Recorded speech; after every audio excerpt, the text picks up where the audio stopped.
The wind swept through the open plains of Missouri like it was carrying whispers from forgotten times. Straw danced across the dirt-covered auction yard, brushing up against old wagon wheels and creaking fences. A soft drizzle had just passed, leaving behind the earthy scent of wet hay and the low murmur of restless livestock. Standing in the middle of it all was a little girl in a bright blue coat, her blonde hair tousled by the breeze. Kneeling beside a frail, injured colt with a muddy white blaze across his forehead, Dixie Rawlins held up a crumpled $1 bill with a trembling hand. Before her stood Hank Dustmore, a longtime auctioneer whose weathered face had seen too many animals sold for too little and too many good people lose more than they could afford. His eyes dropped from the girl's hand to the colt lying in the straw, breathing shallow, one leg bent unnaturally beneath him. "Kiddo, that horse ain't got but a week in him," Hank said gently, adjusting his beat-up hat. "You sure you wanna waste that dollar?" Dixie didn't blink. "His name's Whiskey Jack," she said plainly, her voice small but steady. "And he's not a waste." She turned her eyes back to the colt, brushing a fly off his neck. He didn't flinch. He trusted her already, or maybe he was too tired to fear her. Either way, something passed between them in that moment, something silent and sacred. In the background, Bucklin Crow, Dixie's father, stood with his arms crossed and jaw tight. He hadn't planned to bring anything back from the auction except maybe a few bags of feed. Lord knows they couldn't afford another mouth to feed, especially not one with a limp and ribs sticking out. But when he saw his daughter kneeling there, whispering something into the colt's ear like it was a secret meant for angels, he didn't say a word to stop her. With a heavy sigh, Hank took the dollar. "Well, he's yours now. Just remember, darlin', he came with no guarantees." That night, in a drafty old barn lit by a single hanging bulb, Dixie curled up on a blanket beside Whiskey Jack. The colt rested his head close to her lap, twitching occasionally as he drifted in and out of sleep. Outside, the wind howled through the trees. Inside, Bucklin stood quietly at the barn door, watching his daughter with the kind of ache that only a father carrying buried guilt could feel. And though he said nothing, a part of him, a part he hadn't touched in years, began to stir. The morning sun crept over the frost-covered fields like a secret it wasn't ready to share. Inside the barn, it cast long golden beams through the cracks in the wooden slats, lighting up dust particles that floated like ghosts in the air. Dixie Rawlins blinked awake, the cold biting at her cheeks. Her small hand was still resting on Whiskey Jack's neck, which rose and fell slowly under her fingers. He was alive. Still with her. Still holding on. Bucklin Crow stepped into the barn quietly, his boots crunching against stray hay. He carried a small metal pail of warm oats and a blanket over his shoulder. 4 years he'd kept his heart armored, especially since Clara, Dixie's mother, passed away. But seeing his daughter asleep beside a half-dead colt, wrapped in nothing but a hand-me-down coat and pure stubborn love, cracked something open in him he thought was long gone. "You too hungry?" he asked, keeping his voice low. Dixie nodded, then looked at the bucket. "Is it for me or him?" she asked, half joking but fully sincere. Bucklin handed her a small biscuit from his coat pocket and knelt beside Whiskey Jack. The colt's eyes fluttered open, dull but aware. Bucklin placed the bucket near him and watched as the animal gave a weak attempt to lift his head. It took effort, but he ate. Slowly. Gently. "Well, I'll be," Bucklin muttered under his breath. "Got more fight in him than I figured." Later that afternoon, June Ray Kettering, the local vet, pulled into the property in her dusty pickup, trailing a plume of gravel behind her. She'd known Bucklin since high school and had treated nearly every animal on his farm over the years. She gave Whiskey Jack a thorough once-over, her hands calm but focused. "He's got nerve damage in that leg," she said flatly. "Might never walk right again. But he's young. And sometimes, young things surprise you." She paused, then looked at Dixie. "Especially when they've got someone to fight for." Dixie didn't say much. She just sat beside Whiskey Jack, running her fingers gently through his mane. Buckland stood nearby, arms folded, silently absorbing the weight of it all. Part of him wanted to tell Dixie they couldn't afford this, not financially, not emotionally. But another part, a quieter part, remembered Clara once whispering in the dark, "Don't ever teach her to stop loving too soon. The world will try hard enough." That night, after Dixie went to sleep, Buckland stepped out onto the porch. The wind had quieted, and the stars blinked sharp above the fields. He lit a cigarette with shaky fingers. He had no idea how they'd get through this. But something about the way Whiskey Jack looked at Dixie made him believe. Maybe they would. By the end of the week, the morning air had turned colder, biting harder through the thin walls of the barn. Whiskey Jack was eating better, standing for short moments with Dixie's soft encouragement, though his injured legs still trembled under his weight. She never left his side for long, bringing him warm water, brushing his coat with an old curry comb, whispering stories like they were prayers. To her, every tiny improvement felt like a miracle. To Buckland Crow, it felt like a countdown he couldn't stop. Buckland had started pulling longer hours fixing fences and hauling hay for neighbors, odd jobs for cash. Vet bills, feed, diesel for the truck, everything was adding up.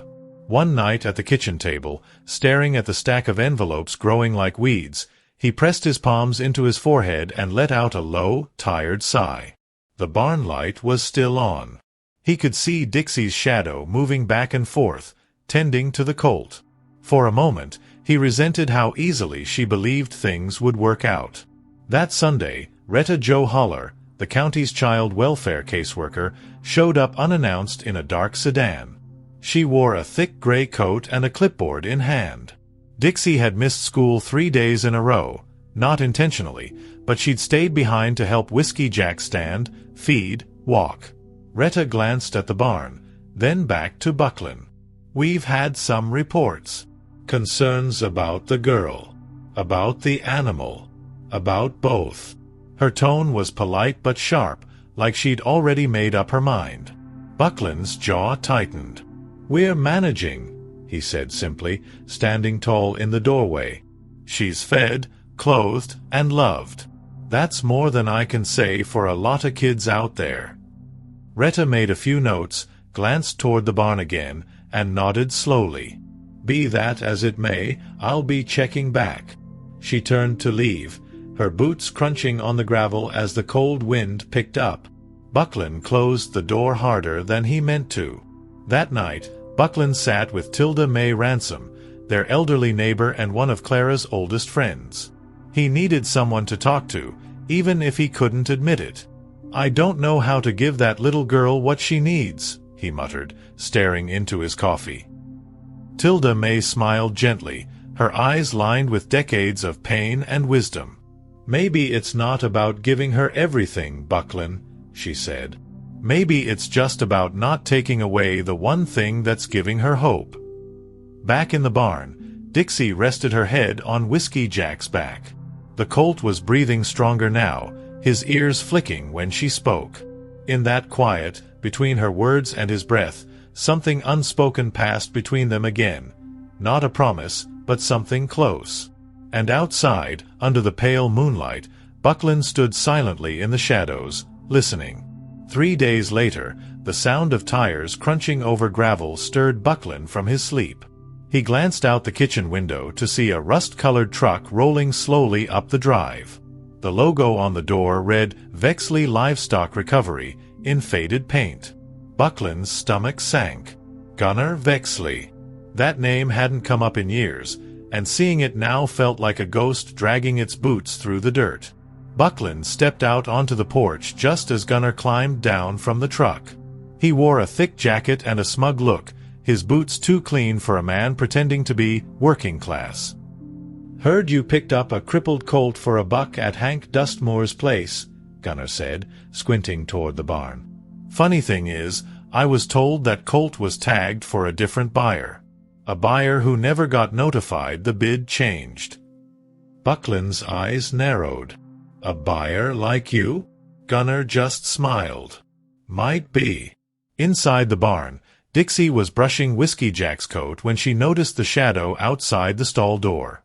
She peeked through the crack and caught a glimpse of Gunner's truck. Her body tensed. She didn't know the man, but something about the way his voice carried on the wind made her chest tighten. Whispering to the Colt, she pressed her forehead to his, as if shielding him with her own heartbeat. "You're not going anywhere," she said softly.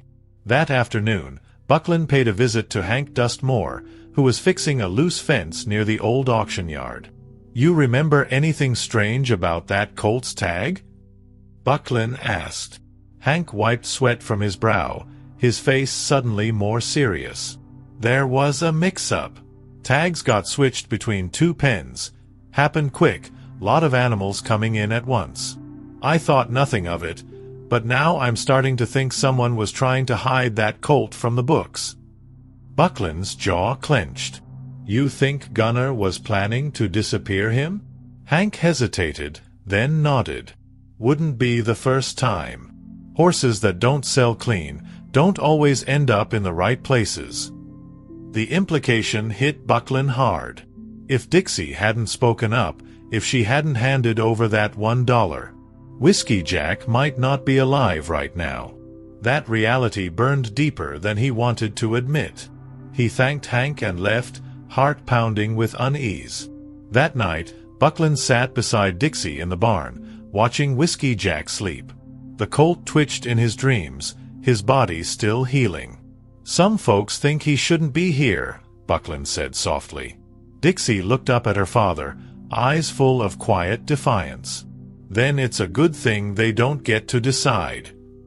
Buckland nodded slowly, and for the first time in a long time, he didn't feel like correcting her.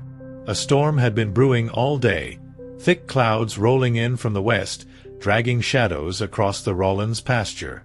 By the time night fell, the wind was howling through the barn rafters like something lost and angry. Dixie wrapped a blanket around herself and crouched beside Whiskey Jack, whispering steady words to calm them both. His leg was still weak, but he had begun taking a few steps each morning. It was slow progress, but it was real. Buckland stood near the barn door, lighting a lantern. He hadn't told Dixie, but Gunner Vexley had come by again that afternoon, this time with papers. Legal ones. Claims of mistaken ownership and lost livestock assets. Gunner wanted Whiskey Jack, and he wasn't backing down. Buckland knew men like him. Men who treated animals like tools and kids like inconvenience. He also knew that once men like Gunner got what they wanted, nothing good came of it. Later that evening, just before the rain came, Tilda May Ransom showed up. She wore a raincoat 2 sizes too big and carried something wrapped in plastic. "Found this cleaning out the attic," she said, handing it to Buckland. It was Clara's old journal, his late wife's, water-stained and fragile. Tilda gave him a look. "You should read it." Buckland nodded silently. After she left, he sat at the kitchen table, lantern light flickering, and opened it.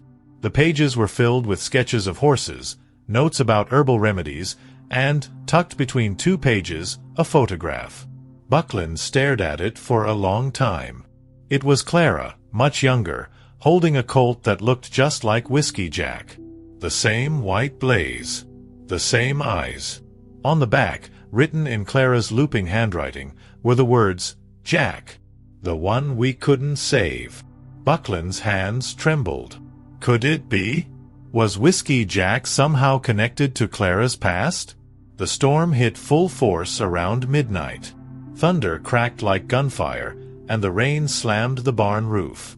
Whiskey Jack began to panic, bucking slightly, hooves slipping. Dixie grabbed the lead rope, trying to steady him, but she was too small. The Colt's breathing turned erratic, eyes wide with fear. Buckland rushed in, soaked from head to toe, grabbed hold of the halter and pulled Whiskey Jack close, whispering calming words he didn't even know he remembered. "Easy, boy, easy now." When Whiskey Jack finally settled, standing shaky but calm between the two of them, Buckland looked at Dixie, then back at the Colt.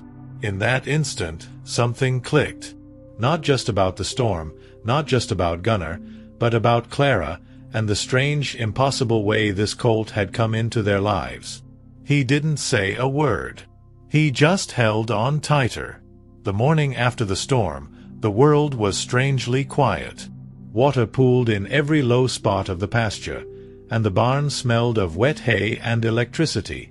Whiskey Jack stood in his stall, his coat damp but eyes calmer, more focused. Dixie was still asleep in the loft above, curled under an old quilt, while Buckland sat at the kitchen table, Clara's journal still open in front of him. He hadn't slept. He couldn't. The name Jack, written on the back of that old photo, played over and over in his mind. Clara had never mentioned a colt named Jack. Not once. And she'd never spoken of her time before they met, not in detail, at least. Buckland always thought she was just quiet about the past. Now he wondered if she had buried something she couldn't face. Something about this horse, this Whiskey Jack, felt too connected to be coincidence. Later that day, Buckland drove out to see Hank Dustmore again. They sat in folding chairs behind the auction barn, coffee in hand, as Buckland laid out what he had found. Hank listened quietly, then nodded slowly. "Clara used to come round here before you ever met her," he said. "She volunteered at a rescue ranch north of Tulsa. There was a foal born out of an injured mare, white blaze, small lungs, nearly didn't make it. She named him Jack. He died a few weeks later, or so she thought." Buckland's breath caught. "You're saying this could be the same horse?" "How?" Hank shrugged. "Could be a brother. Could be coincidence. But sometimes things circle back around when we need 'em most. Don't make sense, but it happens." Buckland stared into the distance, the coffee in his hand long forgotten. If this was Jack, or part of Jack, what did it mean? Back at the farm, Retta Jo Holler returned, this time with paperwork in hand. "There's a legal dispute over the horse now," she said, her voice clipped. "Vexley filed with the county. If you don't have proof of ownership and the colt's tag number, it could go to a seizure." Dixie stood behind Buckland, clutching the stall gate, her knuckles white. Buckland looked down at the paper, then up at Retta. "We're not letting him go," he said firmly. "Do what you need to do, but this colt stays here." That night, as Dixie held Whiskey Jack close and the stars blinked above the barn roof, Buckland sat just outside, journal in hand, flipping through pages of Clara's handwriting. Her voice, though gone, filled his mind. Some things are meant to find their way back, not to repeat the past, but to heal it. And Buckland finally began to understand. This wasn't just Dixie's fight. It was his too. The next morning brought more than just sunlight, it brought tension. Buckland stood at the edge of the barn, watching as a county truck pulled into the driveway. Dust swirled behind its tires. Coyote Briggs, a stock inspector with the State Brand Commission, stepped out, clipboard in hand and the kind of authority in his stride that made Buckland's jaw clench. He was here on behalf of the dispute filed by Gunner Vexley. And legally, he had the right to inspect Whiskey Jack. Dixie was already in the stall when the barn doors creaked open. She didn't move as Coyote approached, didn't even flinch. She stood like a wall between the man and her horse. "He's mine," she said, her voice trembling but steady. Coyote raised a brow. "I just need to check the tag, sweetheart." Buckland placed a hand gently on Dixie's shoulder, signaling her to step aside, even though every part of him hated it. Coyote knelt beside Whiskey Jack, lifting the colt's foreleg carefully to inspect the underside for a faded brand. He muttered, pulling a flashlight from his pocket. Buckland watched every move. His heart thudded in his ears. After a long pause, Coyote stood and scribbled something on the clipboard. No clear identification. The tags missing, either rubbed off or never there to begin with. He looked up at Buckland. "Without it, you've got a weak case." After Coyote left, silence fell over the barn like a heavy blanket. Dixie sat down beside Whiskey Jack and whispered, "They're gonna take him." Buckland crouched beside her. Not if I can help it. But even he wasn't sure what cards he had left to play. Legally, they were cornered. Emotionally, they were all in. He knew Gunnar wouldn't back off until he got what he wanted, and men like him didn't care about stories or memories or little girls with too much heart. That night, Buckland returned to Clara's journal. He reread every entry, every note, until he found something he hadn't noticed before, a rough sketch of a birthmark on a colt's leg. A small, irregular patch of white, shaped like a broken star. He froze. Whiskey Jack had that same mark on his hind leg, covered in mud and nearly forgotten in the chaos. Buckland stood up fast, heart pounding. It wasn't a brand, but it might be just enough. He ran to the barn, flashlight in hand, and gently lifted Whiskey Jack's leg. There it was, the star-shaped patch, exactly as Clara had drawn it. Buckland looked at Dixie, who stared back wide-eyed. "This is it," he whispered. "Proof he's not theirs. He was never theirs." Outside, the wind picked up again, but this time it felt different. Less like a warning, more like a turning point. Buckland stood in the sheriff's office, the photo from Clara's journal trembling slightly in his hand.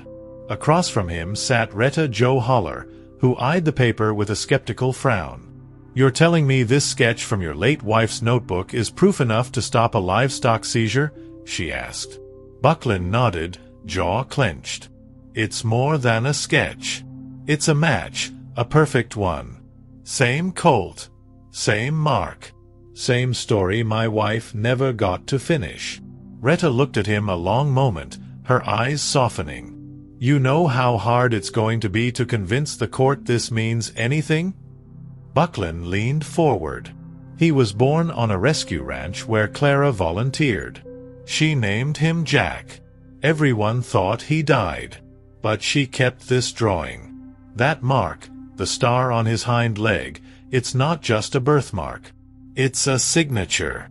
Retta exhaled and slowly nodded. "All right. I'll file an injunction. It might buy us some time." Back at the farm, Dixie waited in the barn with Tilda May Ransom, who had come by with soup and her usual quiet comfort. "You believe they'll take him?" Dixie asked, her voice small. Tilda shook her head gently. "They might try. But your daddy's got more fight in him than he lets on." She glanced at the colt, who was now able to stand longer, even limped to the stall door to nuzzle Dixie's hand. "And that little horse ain't giving up either." That evening, Gunnar Vexley showed up uninvited, pulling into the driveway with his truck still rumbling as he got out. Buckland met him halfway, arms crossed, the paper from Clara's journal folded in his back pocket like a weapon. "You don't own this horse," Buckland said. "And I've got proof he's part of a past you don't want tangled in your greedy hands." Gunnar laughed dryly. "You think a scribble and a sob story's gonna stop a claim like mine?" Before Buckland could answer, June Ray Kettering pulled up behind them, having heard about the situation through Hank.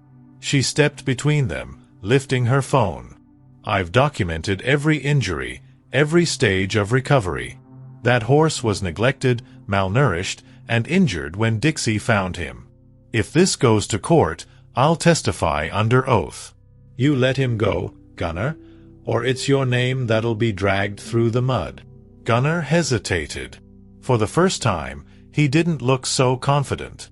As Gunnar drove away, tires spitting gravel in frustration, Buckland exhaled deeply. Dixie came running from the barn, throwing her arms around Whiskey Jack's neck.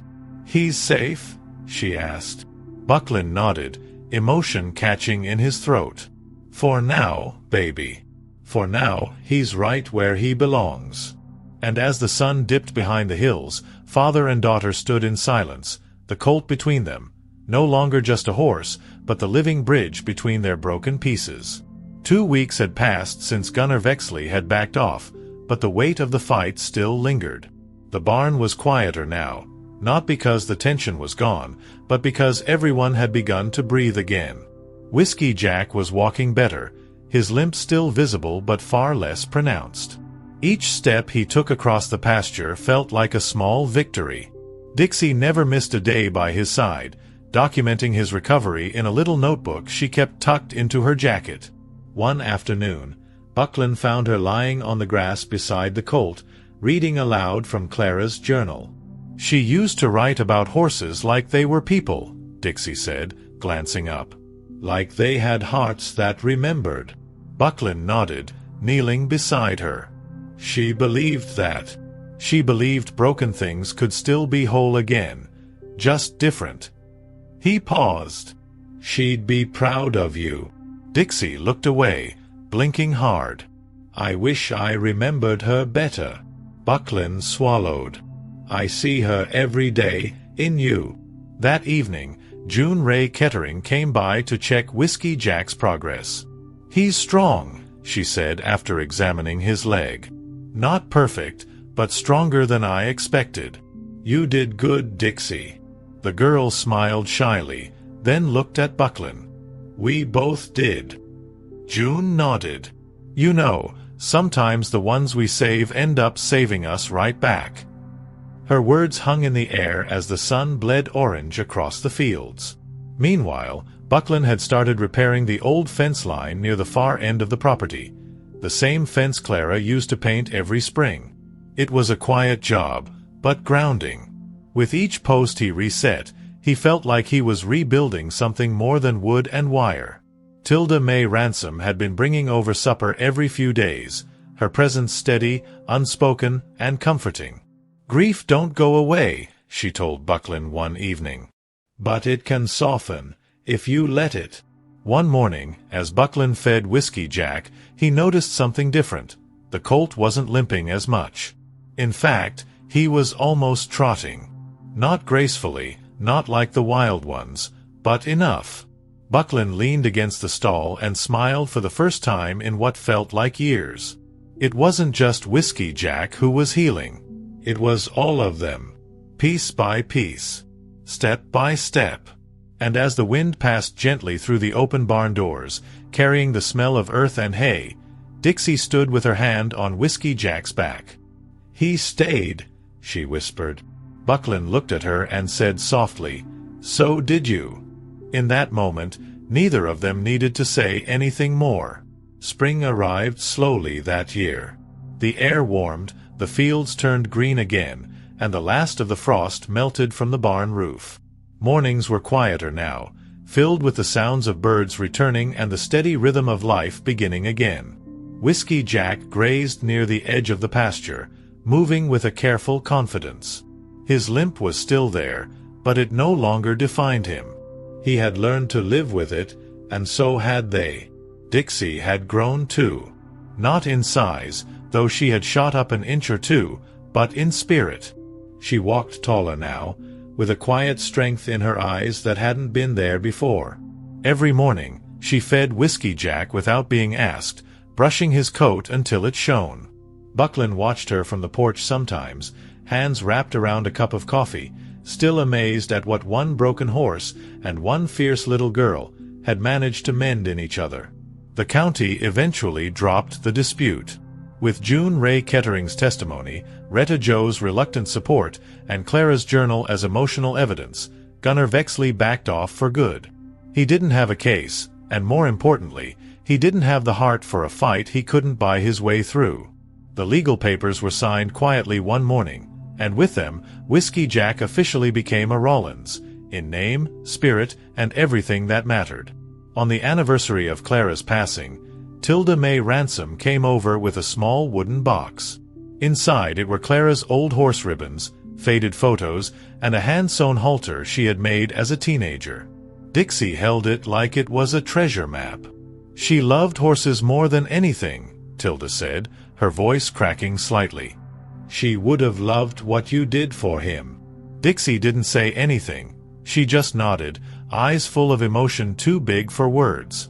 That evening, Buckland and Dixie saddled Whiskey Jack for the first time. It wasn't about riding, he still wasn't strong enough for that, but just about the motion of trying. Dixie led him slowly along the fence line, whispering the way Clara once had. Buckland followed close behind, silent, reverent. They were moving forward now. Not away from Clara, but toward the parts of her she had left behind. As the sun dipped low over the hills, painting the sky in soft pinks and golds, Buckland looked at his daughter, at the colt, at the land around them. "You did good, kid," he said softly. Dixie turned, smiled, and whispered back, "We all did." And for the first time in a long, long time, it finally felt like home again.